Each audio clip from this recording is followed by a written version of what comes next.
ما بحبك بعد الخطبة انه قبل الخطبة كنتي تعتمدي علي بشغلات، هلا بعد الخطبة صرتي تعتمدي علي بشغلات أكثر، يعني حتى بجوز تصير اتدخل بشغلات المكياج، حتى بجوز بدك تدخليني بشغلات أدق التفاصيل.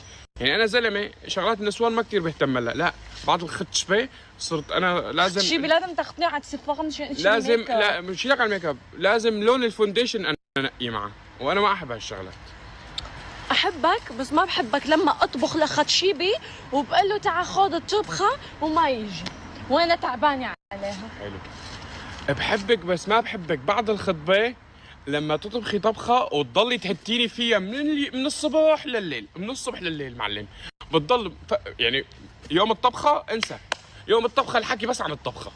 اخت ظهري، اجري، صابع ايدي، تعبت، متت. تخيلوا تطبخي تبوس ايدك لما تطبخي. انا بحبك بس ما بحبك لما اطبخ ويكون ناقصني شغلات وبقول لك خدشيبي لازمني بندر، انت ليه ما تشتري كلياتهم مع بعض؟ لازم تجيبي لي 4 مرات 5 مرات.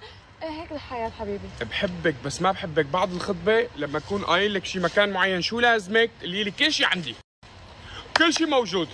بتوصل على البيت الو موزو، الو والله ناقصني هالشغله. إيه ما بحبك خيو.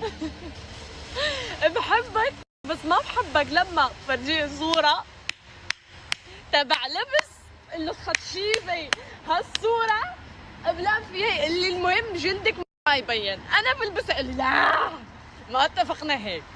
لاني ايه شو بحبك بس ما بحبك بعد الخطبه لما تضحكي علي تفرجيني صوره تكون على المنتج شيء مثلا على التطبيق شي ان او مدري وين هذا تبعكم تيتو، تفرجيني محشمه بتجيبها